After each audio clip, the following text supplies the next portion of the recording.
Selamat yang berpuasa, menikmati sajian ini sambil menunggu berbuka puasa.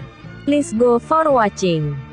Selamat datang di Libya Channel 1784, menyajikan novel cerita, petualangan, perebutan tahta, harta, warisan, dendam dan cinta. Go for watching. 106 akhir dari medan perang kuno.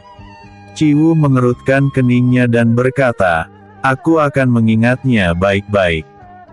Ciwu dan kelompoknya mundur dari tempat itu dan Han Sen sama sekali tidak peduli. Segera dia mengatur semuanya agar lentera ini dapat melindungi jiwa Lu Ce. Sekarang dia harus bersabar dan setelah Han Sen mendapatkan obatnya maka dia akan segera menyembuhkan Lu Ce. 4 api suci dia simpan di dalam istana di bawah tekanannya, seharusnya ini akan baik-baik saja dan jika Lu Xiyu dapat memurnikannya maka itu akan menjadi hal yang baik. Setelah beberapa hari semua orang dipaksa keluar dari medan perang kuno. Han Sen dan Ning Hu melewati arai dan di sana sudah banyak orang yang berkumpul. Tapi hanya melihat mereka berdua yang keluar sepertinya kerugian di tahun ini sangatlah besar. "Tuan Kota Ning, kau tidak melupakannya bukan?" tanya Han Sen dengan tegas. "Serahkan saja kepadaku saudara Han Sen. Di mana aku bisa mencarimu?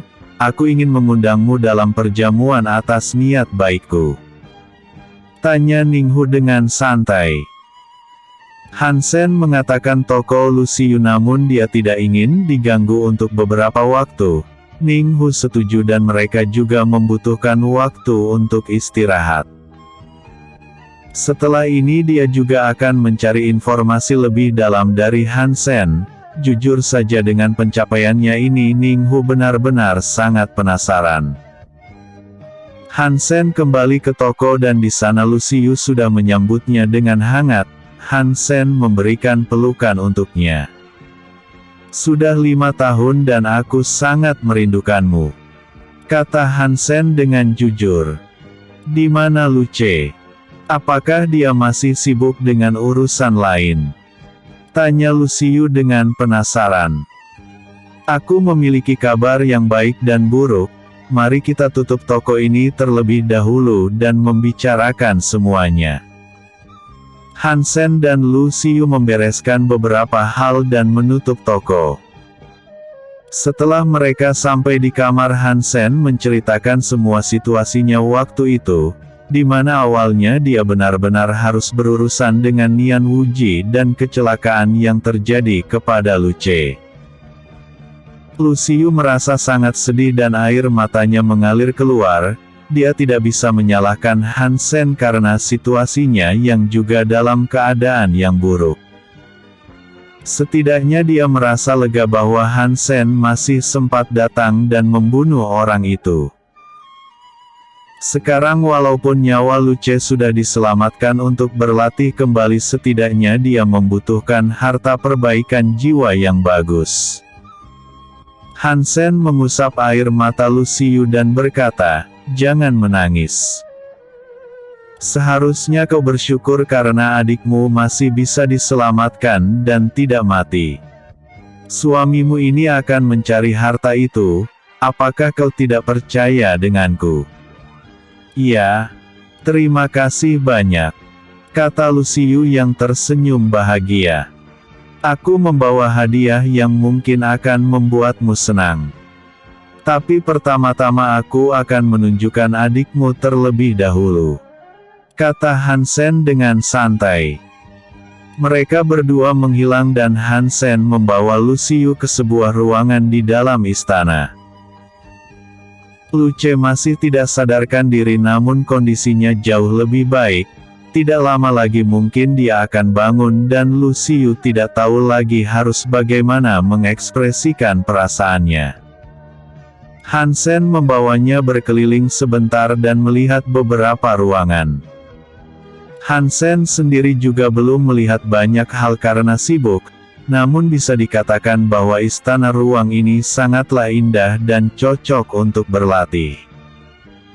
Hansen memegang tangan Lu Xiyu dan berkata, "Ikutlah bersama denganku. Aku tahu kota dan toko ini sangat berharga untukmu. Tapi akan jauh lebih aman jika kalian berdua ikut bersama denganku dan tinggal di sini." "Kau salah. Bagiku hanya kau dan adikku saja yang berharga.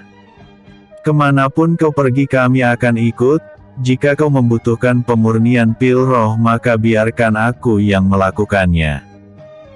Terlebih kita harus mencari obat untuk menyembuhkan Lu Ce sepenuhnya," kata Lu Xiyu dengan jujur.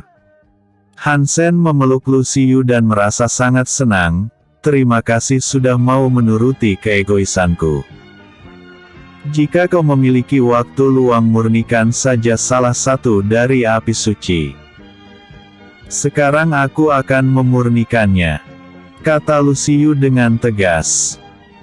Hansen membawanya keluar dari istana dan kembali ke kamar. "Jangan buru-buru. Kau harus membuatku senang terlebih dahulu.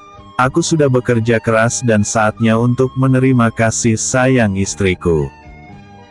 Lu Xiyu terlihat malu dan berkata, "Tolong perlakukan aku dengan lembut."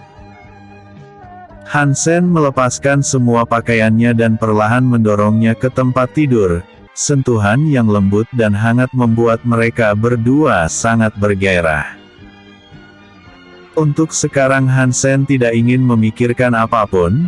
Setelah Lu Xiyu setuju untuk pergi dengannya maka Hansen merasa lebih nyaman karena tidak perlu mengkhawatirkannya setiap saat. Episode sebelumnya. Bab 305 Pertukaran. Episode berikutnya. Bab 307 Misterius. Bab 307 Misterius. Hanya dalam 3 hari kabar dari hancurnya keluarga Nian menyebar dengan cepat. Tuan Kota Ninghu mengambil tindakan tegas dan tidak menghancurkan mereka tanpa ampun. Hansen yang tidak sengaja mendengar hal ini lebih memilih mengabaikannya. Sejak awal Ninghu sudah menjanjikannya sendiri dan kebencian mereka berakhir sampai di sini. Hansen dan Li Xiyu terus bermesraan dan tidak mengkhawatirkan urusan dunia luar. Berada di dalam pelukan hangat Hansen membuatnya sangat nyaman. Dia mulai merasa senang karena memiliki pria yang dapat diandalkan. "Aku lelah. Kita akhiri di sini. Masih banyak waktu bagi kita melanjutkannya nanti. Terlebih bukankah kau ingin pergi sekarang dan kita harus berkemas?" kata Lu Xiyu yang terlihat lelah. Hansen mencium bibir Lu Xiyu dan meraba tubuhnya yang lembut. Aku akan membantumu berkemas." Mereka berdua berdiri dan mengenakan pakaian mereka. Setelah mengemasi barang-barang mereka dan mengosongkan toko, Hansen mengirim Lu Xiyu ke istana ruang untuk memurnikan api suci. Hansen dapat yakin bahwa dengan fisik khusus Lu Xiyu dia dapat memurnikannya, adapun 3 lainnya sengaja dia simpan. 1 untuk dirinya sendiri dan yang lainnya untuk Liu Xuang dan putrinya Han Qing. Han Qing memiliki darah King Lian yaitu Phoenix dan seharusnya ini akan bagus untuk perkembangannya nanti. Hansen bergegas keluar dan tidak ingin pamit kepada Ninghu. Dia secara diam-diam pergi ke arah teleportasi dan pergi ke Domain River.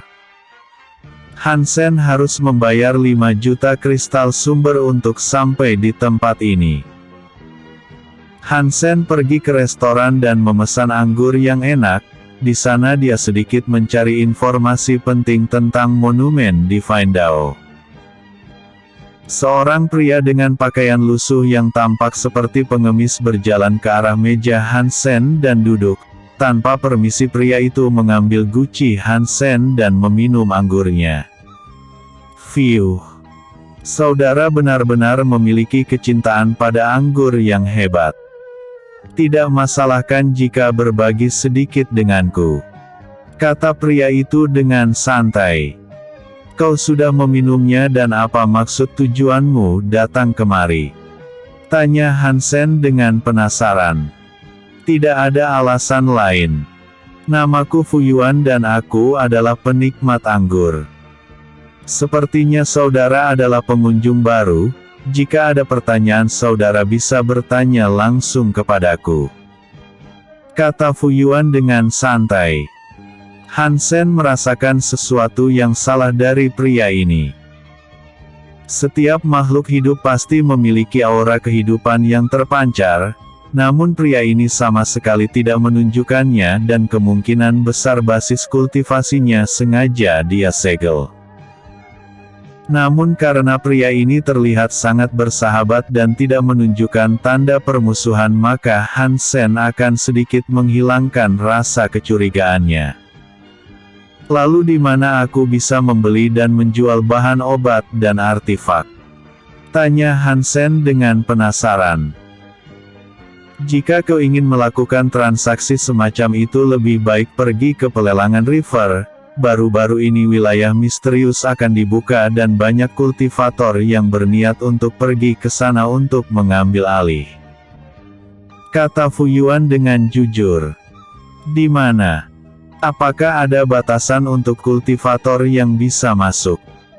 Tanya Hansen dengan antusias. Kecuali Master Domain aku rasa mereka bisa masuk ke dalam.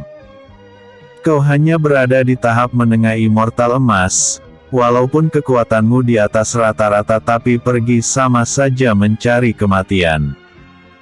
Kata Fuyuan dengan jujur. Tidak masalah. Setidaknya aku pergi dengan keputusanku sendiri tanpa paksaan orang lain, dimanapun tempatnya pasti akan selalu ada bahaya. Sekalipun aku harus mati maka tidak ada penyesalan. Kata Hansen dengan jujur.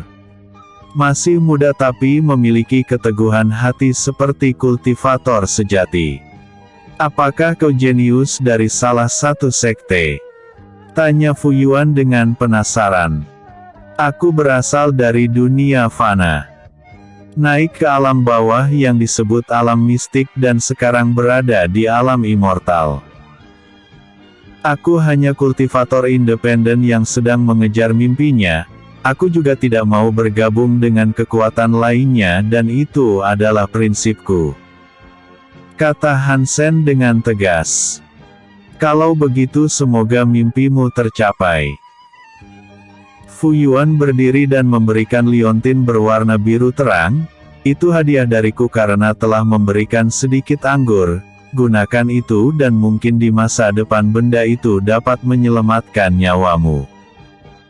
Hansen mengepalkan tinjunya dan berterima kasih dengan tulus. Kesadaran ilahiyah dipantulkan oleh liontin biru ini dan Hansen sama sekali tidak dapat merasakan fluktuasi energi di dalamnya. Namun dia tidak ingin terlalu banyak berpikir dan memakainya. Mungkin ada suatu misteri di dalamnya dan Hansen tidak tahu apakah hal ini baik atau buruk baginya. Untuk sekarang lebih baik dia tidak menyinggung pria itu dan memakainya dengan patuh. Episode sebelumnya. Bab 306 akhir dari medan perang kuno. Episode berikutnya. Bab 308 lika-liku. Kesombongan surgawi. Bab 308 lika-liku. Hansen pergi ke pelelangan river dan melakukan transaksi di sana. Namun sayangnya di sini tidak ada harta perbaikan jiwa, jadi Hansen hanya menjual artefak miliknya dan membeli beberapa bahan serta tungku tingkat immortal emas. Hansen juga membeli beberapa furnitur untuk istana ruang dan setelah mendapatkan penginapan Hansen memutuskan untuk melihat monumen di Findao. Tidak sedikit kultivator yang berlatih di sana, Hansen hanya pergi dan melihat-lihat saja. Adapun di Findao ruang itu hanya sebuah pemahaman dasar, Jika dibandingkan dengan batu hitam di halaman istana miliknya, perbedaannya sudah seperti langit dan bumi. Untuk sekarang Hansen hanya bisa mempelajari Divine Dao dasar kelima elemen. Hanya dalam kurun waktu 2 bulan Hansen dapat mencerna semua pemahaman ini, dan baginya semua itu tidaklah sulit. Hansen berjalan kembali ke penginapan dan menambah waktu menginap selama beberapa minggu. Hansen masuk ke dalam istana ruang dan di sana Lucius sudah selesai memurnikan api suci. Kultivasinya dipaksa menerobos ke tahap menengah tingkat immortal bumi. Lucius melihat ekspresi kecewa Hansen dan tidak bisa menahan diri untuk tidak penasaran. Apakah ada sesuatu yang tidak menyenangkan? Tanya Lucius sambil memegang lengan Hansen dan membawanya duduk di sampingnya. Tidak apa. Aku hanya sedikit kecewa karena monumen Divine Dao tidak sesuai dengan ekspektasiku. Hanya Divine Dao dasar dan itu tidak lebih, mereka hanya membuat peluang kecil. Jawab Hansen dengan jujur. Itu merupakan hal yang wajar. Tidak mungkin seorang kultivator akan membagikan semua kemampuan mereka. Apalagi ini menyangkut Divine Dao, aku rasa mereka tidak mungkin sebaik itu. Lucius tersenyum dan mengusap tangan Hansen, tapi semua itu sama sekali tidak sia-sia. Jika kau kembali nanti dan menjemput saudari yang lain, pasti hal ini akan bermanfaat untuk membentuk inti immortal mereka. Lagi pula mereka adalah makhluk yang terlahir di alam bawah. Jika mereka berlatih secara asal-asalan, maka itu akan menjadi hal yang buruk untuk perkembangan mereka. Benar apa yang kau katakan. Kau sudah memurnikan api suci dan aku memiliki sedikit pekerjaan untukmu. Tidak lama lagi aku akan pergi ke wilayah misterius untuk mencari peluang. Bisakah aku meminta istriku ini memurnikan pil roh tingkat immortal emas? Tanya Hansen yang dengan lembut mencium pipi Lucius. Tentu. Resep sudah ada di dalam buku dan walaupun ini pertama kali, aku yakin bisa membuatnya. Tapi untuk bahan obatnya, Lucius takut kalau Hansen tidak memiliki cukup kristal sumber untuk memenuhi kebutuhan latihannya. Jangan memasang wajah seperti itu. Aku tidak semiskin itu. Hansen memberikan cincin ruang yang berisi semua bahan obat. Lihatlah. Aku sudah menyiapkan semuanya, walaupun ini adalah bahan dasar tapi setidaknya ini cocok untukmu berlatih. Jika sudah habis maka katakan saja kepadaku, aku akan memberikannya lagi. Baik, kata Lucius yang tersenyum cerah. Hansen mencium bibir Lucius dengan lembut, semangatlah. Aku menantikan hari di mana istriku nanti akan menjadi alkemis tingkat tinggi. Aku tidak akan mengecewakanmu. Lucius memeluk Hansen dengan erat dan merasa sangat senang. Segera mereka berpisah dan Lucius pergi ke ruangan alkemisnya.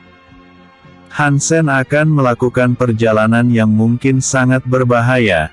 Dia harus membuat banyak pil roh untuk menunjang kultivasinya. Hansen pergi ke ruangannya dan memurnikan api suci, namun api petir hitam miliknya menjadi semakin kuat dan menyerap api suci. Api hitam terbentuk dari Divine Dao alam yang menggabungkan dua jenis energi, yaitu kehidupan dan kekacauan. Sekarang levelnya sudah mendekati api suci peringkat tinggi. Hansen tidak dapat mengukur tingkatannya karena dia masih orang awam yang belum tahu apa-apa tentang alam immortal. Dirinya masih perlu banyak belajar dan mencari pengalaman. Namun jika ini di alam mistik, Hansen dapat yakin bahwa membakar sebuah wilayah hanya perlu menjentikkan jarinya dengan api kecil. Belum lagi pedangnya yang rusak juga perlu perbaikan. Untungnya dia sudah membeli semua apa yang dia butuhkan untuk meningkatkannya menjadi artefak tingkat immortal emas dengan buku panduan inskripsi yang ada di perpustakaan. Satu-satunya hal yang benar-benar berharga yang dimilikinya sekarang adalah istana ruang ini. Dia tidak tahu kultivator sekuat apa yang sudah meninggalkannya. Namun karena harta berharga ini sudah di tangan Hansen, maka dia akan memanfaatkan semuanya sampai dia benar-benar kuat. Sesekali Lucius mengantar pil roh kepada Hansen untuknya berlatih. Tentunya Hansen akan memanfaatkan ini untuk memperkuat fondasi kultivasinya. Sebisa mungkin dia akan menerobos ke tahap akhir tingkat immortal emas, dan semua ini demi keselamatan hidupnya. Episode sebelumnya. Bab 307 Misterius. Episode berikutnya. Bab 309 Terlampaui Sulit.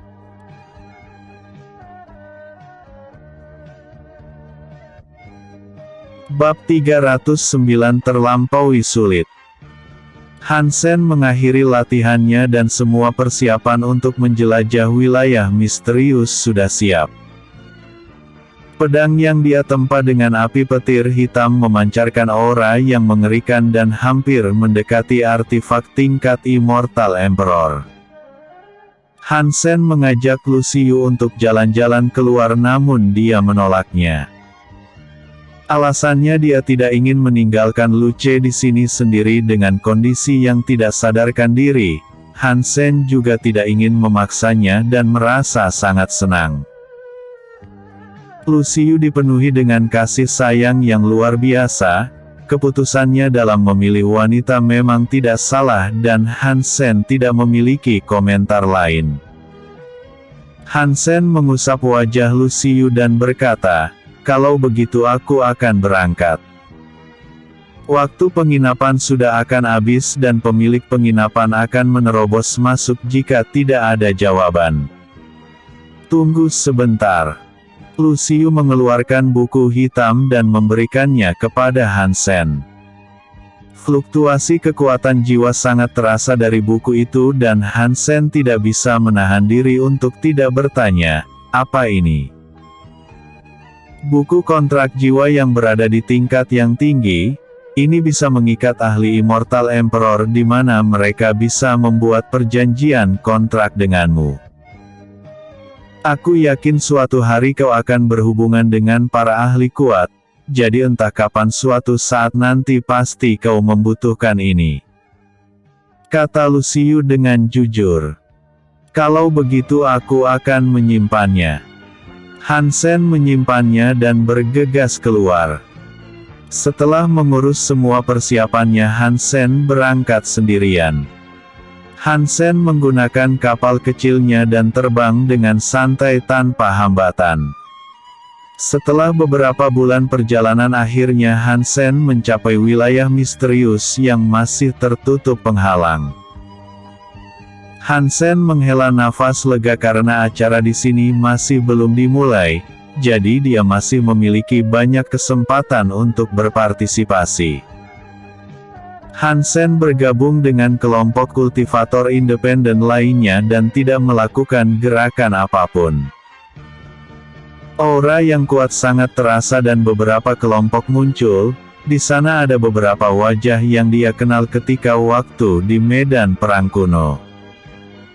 Qiwu, Tianming, Xiao Dai, mereka bersama anggota sekte mereka.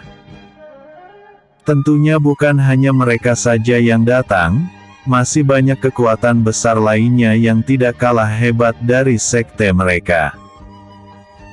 Ketiganya sudah menerobos tahap awal Immortal Emperor. Hansen berpikir kecepatan latihannya mungkin sudah sangat cepat, namun ketiganya sama sekali tidak terlihat buruk. Tianming melihat ke arahnya dan tersenyum. Kenapa bisa ada banyak kultivator immortal emas? Apakah mereka tidak sadar bahwa mereka tidak mungkin bisa bersaing dengan kita? Tianming memiliki pikiran jahat dan mengangkat tangannya. Ki yang sangat kuat meledak dan tekanan yang luar biasa sangat terasa. Ki yang membentuk telapak tangan raksasa menerjang langsung ke arah mereka semua. Hansen merasakan rasa penindasan yang luar biasa, namun tidak ada dari mereka yang berniat untuk menyerah. Setiap orang mendesaki mereka dan menghadang serangan Tianming. Boom! Ledakan Ki yang dahsyat menyapu ke segala arah dan memaksa mereka semua mundur. Hansen menjaga jarak yang aman dan niat membunuh tertuju ke arah Tianming. Dia tidak menyangka 100 orang lebih hanya mampu menghentikan serangan Tianming. Hansen benar-benar harus berpikir lebih keras di mana perbedaan kekuatan dari Immortal Emas dan Immortal Emperor tidak bisa diukur. Peluang untuk mendapatkan sumber prinsip ini sangatlah kecil, namun mundur sekarang bukan pilihan untuknya. Selamat. Kalian semua sudah melewati tes kelayakan. Jadi jangan sampai mati di dalamnya, kata Tianming dengan geli. Mereka semua menatap Tianming dengan niat membunuh tapi tidak ada yang membuat gerakan. Perlakuan seperti ini sudah sering terjadi dan keagungan kekuatan Sekte Langit. Berhentilah bermain-main Tianming, kata seorang pria yang berdiri di sampingnya. Maafkan aku tetua. Aku tidak tahan melihat sekumpulan orang lemah saling berkumpul. Tianming berkata dengan santai. Hansen menatapnya dengan dingin dan tersenyum. Dia akan mengingat hal ini dengan baik dan ketika ada kesempatan maka dia akan membalasnya. Episode sebelumnya. Bab 308 Lika-Liku. Episode berikutnya. Bab 310 Awal yang buruk.